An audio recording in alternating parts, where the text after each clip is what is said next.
अथ चतुर्विंशोऽध्यायः 24वां अध्याय। पृथु की वंश परंपरा और प्रचेताओं को भगवान रुद्र का उपदेश। श्री मैत्रेय जी कहते हैं, विदुर जी, महाराज पृथु के बाद उनके पुत्र परम यशस्वी विजिताश्व राजा हुए। उनका अपने छोटे भाइयों पर बड़ा स्नेह था, इसलिए उन्होंने चारों को एक एक दिशा का अधिकार सौंप दिया। राजा विजिताश्व ने हर्यक्ष को पूर्व, धूम्रकेश को दक्षिण, वृक को पश्चिम और द्रविण को उत्तर दिशा का राज्य दिया। उन्होंने इंद्र से अंतर्धान होने की शक्ति प्राप्त की थी, इसलिए उन्हें अंतर्धान भी कहते थे। उनकी पत्नी का नाम शिखंडिनी था। उससे उनके 3 सुपुत्र हुए। उनके नाम पावक, पवमान और शुचि थे। पूर्व काल में वशिष्ठ जी का शाप होने से उपर्युक्त नाम के अग्नियों ने ही उनके रूप में जन्म लिया था। आगे चलकर योग मार्ग से ये फिर अग्नि रूप हो गए। अंतर्धान के नभस्वती नाम की पत्नी से एक और पुत्र रत्न हविर्धान प्राप्त हुआ। महाराज अंतर्धान बड़े उदार पुरुष थे।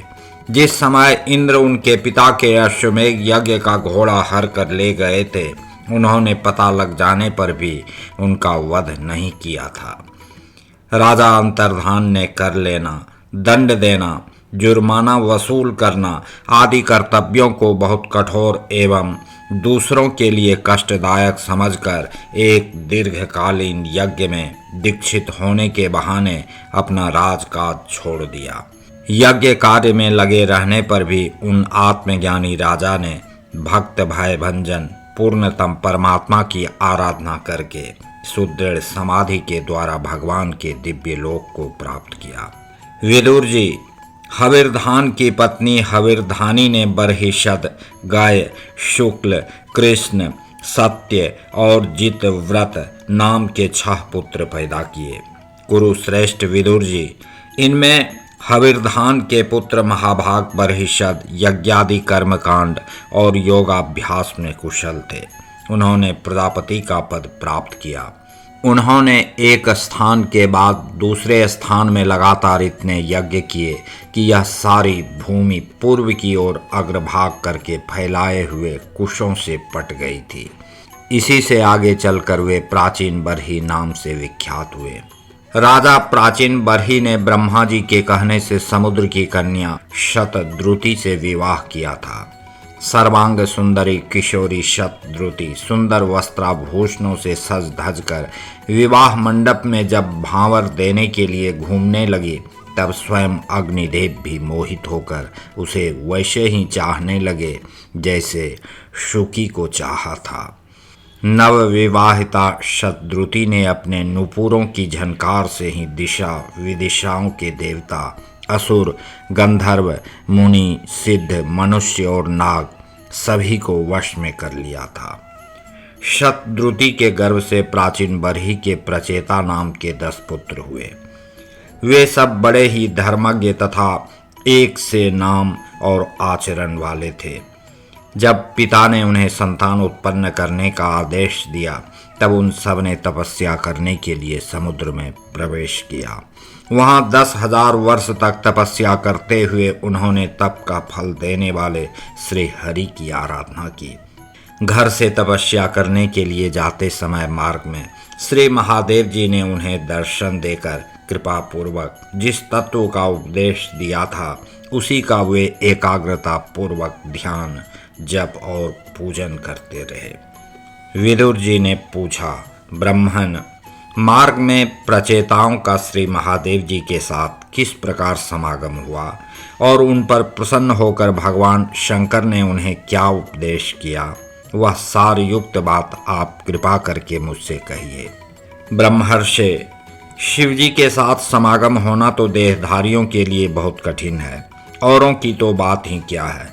मुनिजन भी सब प्रकार की आसक्ति छोड़कर उन्हें पाने के लिए उनका निरंतर ध्यान ही किया करते हैं, किंतु सहज में पाते नहीं। यद्यपि भगवान शंकर आत्मा राम हैं, उन्हें अपने लिए ना कुछ करना है ना पाना, तो भी इस लोक सृष्टि की रक्षा के लिए वे अपनी घोर रूपा शक्ति अर्थात शिवा के साथ सर्वत्र विचरते रहते हैं। श्री मैत्रेय जी ने कहा, विदुर जी, साधु स्वभाव प्रचेतागण पिता की आज्ञा शिरोधार्य कर तपस्या में चित्त लगा पश्चिम की ओर चल दिए। चलते चलते उन्होंने समुद्र के समान विशाल एक सरोवर देखा। वह महापुरुषों के चित्त के समान बड़ा ही स्वच्छ था तथा उसमें रहने वाले मत्स्यादि जल जीव भी प्रसन्न जान पड़ते थे। उसमें नील कमल, लाल कमल, रात में, दिन में और सायंकाल में खिलने वाले कमल तथा इंदिवर आदि अन्य कई प्रकार के कमल सुशोभित थे। उसके तटों पर हंस, सारस, चकवा और कारंडव आदि जल पक्षी चहक रहे थे। उसके चारों ओर तरह तरह के वृक्ष और लताएं थीं। उन पर मतवाले भौरे गूंज रहे थे। उनकी मधुर ध्वनि से हर्षित होकर मानो उन्हें रोमांच हो रहा था। कमल कोश के पराग पुंज वायु के झकोरों से चारों ओर उड़ रहे थे, मानो वहाँ कोई उत्सव हो रहा है। वहाँ मृदंग, प्रणव आदि बाजों के साथ अनेकों दिव्य राग रागिनियों के क्रम से गायन की मधुर ध्वनि सुनकर उन राजकुमारों को बड़ा आश्चर्य हुआ। इतने में ही उन्होंने देखा कि देवाधिदेव भगवान शंकर अपने अनुचरों के सहित उस सरोवर से बाहर आ रहे हैं। उनका शरीर तपी हुई सुवर्ण राशि के समान कांतिमान है, कंठ नील वर्ण है तथा 3 विशाल नेत्र हैं। वे अपने भक्तों पर अनुग्रह करने के लिए उद्यत हैं। अनेकों गंधर्व उनका सुयश गा रहे हैं। उनका सहसा दर्शन पाकर प्रचेताओं को बड़ा कुतूहल हुआ और उन्होंने शंकर जी के चरणों में प्रणाम किया। तब शरणागत भयहारी धर्म वत्सल भगवान शंकर ने अपने दर्शन से प्रसन्न हुए उन धर्मज्ञ और शील संपन्न राजकुमारों से प्रसन्न होकर कहा। श्री महादेव जी बोले, तुम लोग राजा प्राचीन बरही के पुत्र हो, तुम्हारा कल्याण हो। तुम जो कुछ करना चाहते हो वह भी मुझे मालूम है। इस समय तुम लोगों पर कृपा करने के लिए ही मैंने तुम्हें इस प्रकार दर्शन दिया है। जो व्यक्ति अव्यक्त प्रकृति तथा जीव संज्ञक पुरुष, इन दोनों के नियामक भगवान वासुदेव की साक्षात शरण लेता है, वह मुझे परम प्रिय है। अपने वर्णाश्रम धर्म का भली भांति पालन करने वाला पुरुष 100 जन्म के बाद ब्रह्मा के पद को प्राप्त होता है और इससे भी अधिक पुण्य होने पर वह मुझे प्राप्त होता है। परंतु जो भगवान का अनन्य भक्त है वह तो मृत्यु के बाद ही सीधे भगवान विष्णु के उस सर्व प्रपंचातीत परम पद को प्राप्त हो जाता है, जिसे रुद्र रूप में स्थित मैं तथा अन्य आधिकारिक देवता अपने अपने अधिकार की समाप्ति के बाद प्राप्त करेंगे। तुम लोग भगवत भक्त होने के नाते मुझे भगवान के समान ही प्यारे हो। इसी प्रकार भगवान के भक्तों को भी मुझसे बढ़कर और कोई कभी प्रिय नहीं होता। अब मैं तुम्हें एक बड़ा ही पवित्र, मंगलमय और कल्याणकारी स्तोत्र सुनाता हूँ। इसका तुम लोग शुद्ध भाव से जप करना। श्री मैत्रेय जी कहते हैं, तब नारायण परायण करुणार्द्र हृदय भगवान शिव ने अपने सामने हाथ जोड़े खड़े हुए उन राजपुत्रों को यह स्तोत्र सुनाया। भगवान रुद्र स्तुति करने लगे, भगवान आपका उत्कर्ष उच्च कोटि के आत्मज्ञानियों के कल्याण के लिए, निजानंद लाभ के लिए है, उससे मेरा भी कल्याण हो। आप सर्वदा अपने निरतिशय परमानंद स्वरूप में ही स्थित रहते हैं। ऐसे सर्वात्मक आत्मस्वरूप आपको नमस्कार है। आप पद्मनाभ अर्थात समस्त लोकों के आदि कारण हैं। भूत सूक्ष्म अर्थात तन्मात्र और इंद्रियों के नियंता, शांत, एक रस और स्वयं प्रकाश वासुदेव अर्थात चित्त के अधिष्ठाता भी आप ही हैं। आपको नमस्कार है। आप ही सूक्ष्म अर्थात अव्यक्त, अनंत और मुखाग्नि के द्वारा संपूर्ण लोकों का संहार करने वाले, अहंकार के अधिष्ठाता शंकर्षण तथा जगत के प्रकृष्ट ज्ञान के उद्गम स्थान बुद्धि के अधिष्ठाता प्रद्युम्न हैं। आपको नमस्कार है। आप ही इंद्रियों के स्वामी, मनस तत्व के अधिष्ठाता भगवान अनिरुद्ध हैं। आपको बार बार नमस्कार है। आप अपने तेज से जगत को व्याप्त करने वाले सूर्य देव हैं। पूर्ण होने के कारण आप में वृद्धि और क्षय नहीं होता। आपको नमस्कार है। आप स्वर्ग और मोक्ष के द्वार तथा निरंतर पवित्र हृदय में रहने वाले हैं। आपको नमस्कार है। आप ही सुवर्ण रूप वीर्य से युक्त और चातुर्होत्र कर्म के साधन तथा विस्तार करने वाले अग्निदेव हैं। आपको नमस्कार है। आप पितर और देवताओं के पोषक सोम हैं तथा तीनों वेदों के अधिष्ठाता हैं। हम आपको नमस्कार करते हैं। आप ही समस्त प्राणियों को तृप्त करने वाले सर्वरस अर्थात जल रूप हैं। आपको नमस्कार है। आप समस्त प्राणियों के देह पृथ्वी और विराट स्वरूप हैं तथा त्रिलोकी की रक्षा करने वाले मानसिक, इंद्रियिक और शारीरिक शक्ति स्वरूप वायु अर्थात प्राण हैं। आपको नमस्कार है। प्रभो, हमें आपके दर्शनों की अभिलाषा है, अतः आपके भक्तजन जिसका पूजन करते हैं और जो आपके निज जनों को अत्यंत प्रिय है, अपने उस अनूप रूप की आप हमें झांकी कराइए। आपका वह रूप अपने गुणों से समस्त इंद्रियों को तृप्त करने वाला है। वह वर्षाकालीन मेघ के समान स्निग्ध, श्याम और संपूर्ण सौंदर्यों का सार सर्वस्व है। सुंदर चार विशाल भुजाएं, महामनोहर मुखारविंद, कमल दल के समान नेत्र, सुंदर भौहें, सुगढ़ नासिका, मनमोहिनी दंत पंक्ति, अमोल कपोल युक्त मनोहर मुखमंडल और शोभाशाली समान कर्ण युगल हैं। प्रीतिपूर्ण उन्मुक्त हास्य, तिरछी चितवन, काली काली घुंघराली अलकें, कमल कुसुम की केसर के समान फहराता हुआ पीतांबर, झिलमिलाते हुए कुंडल, चमचमाते हुए मुकुट, कंकण, हार, नूपुर और मेखला आदि विचित्र आभूषण तथा शंख, चक्र, गदा, पद्म, वनमाला और कौस्तुभ मणि के कारण उसकी अपूर्व शोभा है। उसके सिंह के समान स्थूल कंधे हैं, जिन पर हार, केयूर एवं कुंडलादि की कांति झिलमिलाती रहती है तथा कौस्तुभ मणि की कांति से सुशोभित मनोहर ग्रीवा है। उसका श्यामल वक्षस्थल श्रीवत्स चिन्ह के रूप में लक्ष्मी जी का नित्य निवास होने के कारण कसौटी की शोभा को भी मात करता है। उसका त्रिवली से सुशोभित पीपल के पत्ते के समान सुडौल उदर श्वास के आने जाने से हिलता हुआ बड़ा ही मनोहर जान पड़ता है। उसमें जो भांवर के समान चक्करदार नाभि है, वह इतनी गहरी है कि उससे उत्पन्न हुआ यह विश्व मानो फिर उसी में लीन होना चाहता है। श्याम वर्ण कटी भाग में पीतांबर और सुवर्ण की मेखला शोभायमान है। समान और सुंदर चरण, पिंडली, जांघ और घुटनों के कारण आपका दिव्य विग्रह बड़ा ही सुघड़ जान पड़ता है। आपके चरण कमलों की शोभा शरद ऋतु के कमल दल की कांति का भी तिरस्कार करती है। उनके नखों से जो प्रकाश निकलता है वह जीवों के हृदयांधकार को तत्काल नष्ट कर देता है। हमें आप कृपा करके भक्तों के भयहारी एवं आश्रय स्वरूप उसी रूप का दर्शन कराइए।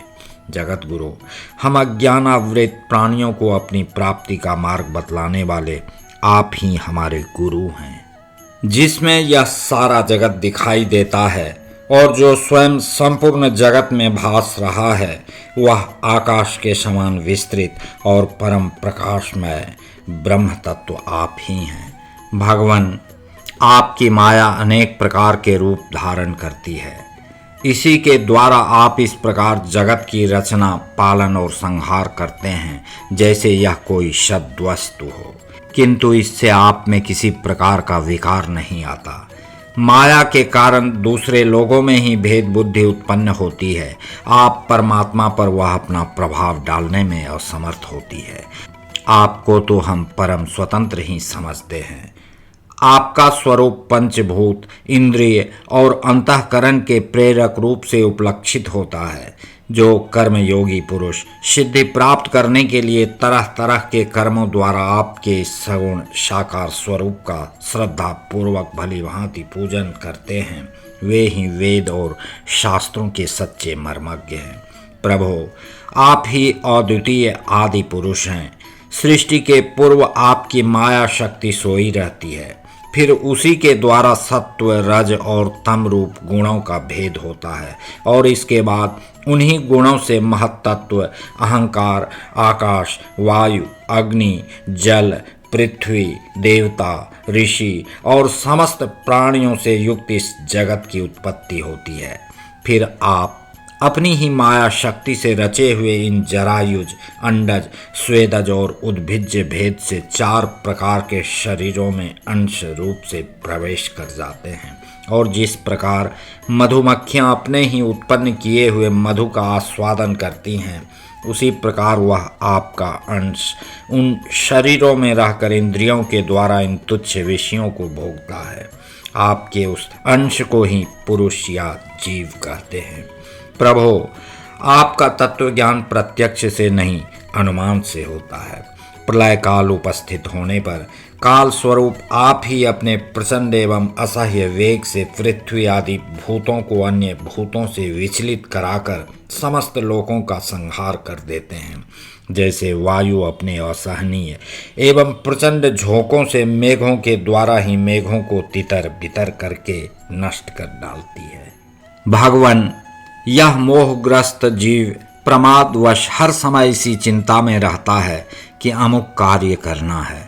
इसका लोभ बढ़ गया है और इसे विषयों की ही लालसा बनी रहती है, किंतु आप सदा ही सजग रहते हैं। भूख से जीभ लपलपाता हुआ सर्प जैसे चूहे को चट कर जाता है, उसी प्रकार आप अपने काल स्वरूप से उसे सहसा लील जाते हैं।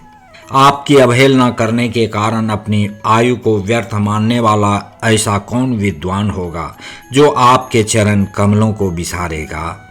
इसकी पूजा तो काल की आशंका से ही हमारे पिता ब्रह्मा जी और स्वयंभुव आदि 14 मनुओं ने भी बिना कोई विचार किए केवल श्रद्धा से ही की थी।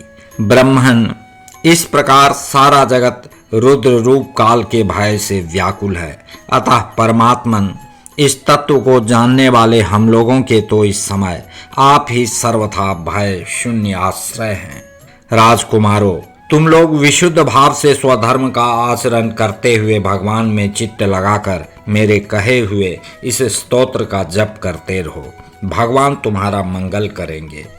तुम लोग अपने अंतःकरण में स्थित उन सर्वभूतांतर्यामी परमात्मा श्री हरि का ही बार बार स्तवन और चिंतन करते हुए पूजन करो। मैंने तुम्हें यह योगादेश नाम का स्तोत्र सुनाया है।